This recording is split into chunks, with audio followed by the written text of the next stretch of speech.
champ. We have a superstar joining us. To start off, I'm Greg Nibbler, here with Riley Wynn. And joining us is WWE superstar, the champ, the man. It is Becky Lynch. Becky, hello. Thank you for having me. I have to go straight into my announcer voice, just even saying your name. It was wonderful. Okay, thank you very much. It's my audition. So WWE, now you heard it. But Becky, thank you so much for joining us. So what brings WWE and you to CES? So this is my first time at CES, by the way. Yeah, it's huge. It's colossal. I'm very excited. Much. I'm hoping I'll find a robot to wrestle. So we have a booth here. We have some speaking engagements. We've got meetings. We've got a whole WWE lineup going on. Nice. And so coming here into something like this, and just with WWE in general, you know, we talk about tech here. We want to talk about a lot of different things, but for you in particular, I always am curious. Like, at what point in your life did you have this switch where you're like, okay, I want to be a professional wrestler? Oh, was there a moment? There were several moments in different ways. So the catalyst for me getting into wrestling was I was 15 and I failed PE. And this is ridiculous, Rebecca. I think you passed by showing up, and I showed up. And so I decided, I was like, I want to get fit, but I was an unconventional kid. I was a little bit of a little rocker kid, and the gym seemed too mainstream for me. So I found out they were opening the first wrestling school in Ireland. I was like, oh, I love wrestling. Let me go along to that. They're all fit. If I do that, then I'll get fit. So it was an incentive for me to just get in shape. But the idea of being a WWE superstar, that was, come on. Like, be realistic. Right. It's nice to have dreams, but you're this chubby kid who failed PE. You don't be dreaming about that stuff. But I fell in love with it, no matter how bad I was. And believe me, I was awful. I just worked, and I worked, and I worked, and I worked, and I left home. And God, that year I left home to train in England, and then when I was 18, dropped out of college, moved to Canada, wrestled around there, wrestled around Japan, wrestled around America, wrestled around Europe, and then I gave it up for 7 years, as you do. When I was 19, I was trying to figure out all these different things. I was like, maybe wrestling isn't for me, because at the time, they didn't have women that were doing what I'm doing right now, so there was nobody for me to look at and say, oh, that's what I want to do. So I gave up on the whole thing and did everything that I thought I might be interested, whether it was acting, whatever. I was working as a stunt woman, and it was actually from that is how I ended up getting signed, because I blagged my way onto a stunt set. I was working on, the show The Vikings. Yes. Yeah. One of my friends, speaking of digital things, one of my friends hacked into one of my other friends' computer and found the contact for The Vikings, because our one friend wouldn't give out the details to all of us failed actors, and so anyway, I contacted them, and my resume my resume read with all these just different athletic things, ironically, seeing as I failed P. But just in those 7 years, I just tried everything, whether it was scuba diving, horse riding, whatever, and they were like, oh, this is clearly a stunt woman. So when I got the call, I was like, I don't know what I'm doing. So I went down to wrestling school, and when I was wrestling down there, the coach was like, you ever gone for a WWE tryout? I was like, nah, man, I'm doing my stunt thing. And he was like, I think you should go. I think you'd get it. So you just went for a tryout? I went for a tryout, and when I went in for that tryout, I just knew. I was like, there is no way that everything that has happened in my life up until now hasn't led me to this. Right. Like, this is what I'm meant to do. For a lack of a better term, it felt like my calling. Wow, that is incredible. Yeah, to find it through all of those different ways to get there. Yeah, and like you talk about all the stunts and all the extreme stuff you were doing. Getting into wrestling, it's not just the wrestling. There's the promo aspect, which is really, it's my favorite part about it. Like all the stuff outside the ring. How was that transition for you of like learning how to do that? So for me, I love that part. Ever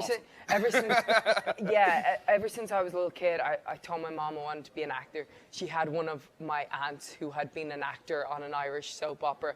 I don't know if you've ever heard of it, Glen Rowe. It's a soap opera about farmers, as you would expect in Ireland. It's one of my favorites. Oh, yeah. So anyway, she told me about the tough life of an actor. So I was like, okay, well, I love talking, I love arguing, so I'll be a lawyer. So then all the way, I thought I was going to be a lawyer. And when I started wrestling, I loved that part, the talking part. And then when I finished wrestling, that was the part that I missed. And I went back to college. I studied acting. I got my degree in acting. I studied clown. I studied all these different aspects. Did you say clown? I did. I studied the art of clown. I did my thesis on the art of clown. And just all these different aspects of performance, because that is just so important to what we do.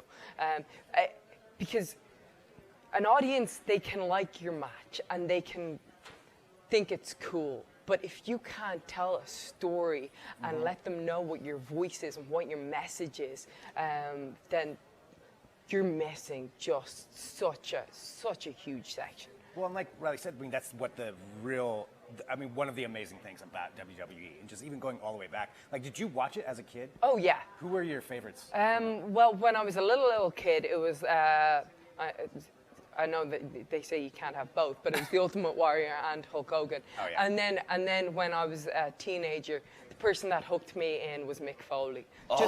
And yeah. it was because of the Saka. way he talked, right? He was just so sympathetic, and I would hang on every single word, and just the way he would talk, the emotion, and his match against Triple H when it was the Hell in a Cell, and we had to retire because he lost. That was the first time I cried from wrestling, wow. and I was like, oh, I'm invested. I am invested. So you were really into the Attitude Era. Yes, yeah. Okay. That's Weren't we awesome. all? So speaking of that, Stone Cold, Yes, you got to Stone Cold stunner him on his show. I sure did. What was that like? Because He that's deserved it. every person's dream. He deserved it. Yeah, it was pretty cool. It was pretty cool. God, the whole of last year was just pretty cool. Well, like, what is this? From one thing to the other, from winning the Royal Rumble to main eventing WrestleMania, stunning Stone Cold Steve Austin, doing a promo with The Rock and kicking some ass. It was just, last year was pretty incredible. That's amazing. Well, looking at it now, now that you have the belt and everything that goes on with WWE and the promotion, what is it like with you and the other people that you work with? Like, what's that interaction like? It depends. Yeah. It depends how much I've destroyed them in the ring and on social media. Sometimes it's great. Sometimes it's easy working with people. Sometimes it's like anything. Yeah. It's like any job or any walks of life. You're gonna have your conflicts with people. I think what happened with me when I really started standing out was that I realized. So we had this women's evolution, this revolution, everything like that, and it was all very supportive, and which is what you need behind the scenes.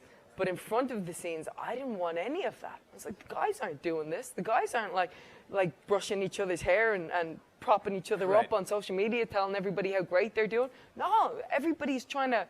What we're selling is conflict, right? The story of conflict. How do I sell that to the best of my ability? Okay, I might only have 5 minutes on TV, maybe 10 minutes if I'm lucky, but I have this live microphone at my fingertips whenever I want. So I really use social media to try and tell that story, right? Because story is everything. Story is what we do in WWE. Story is how we live as society.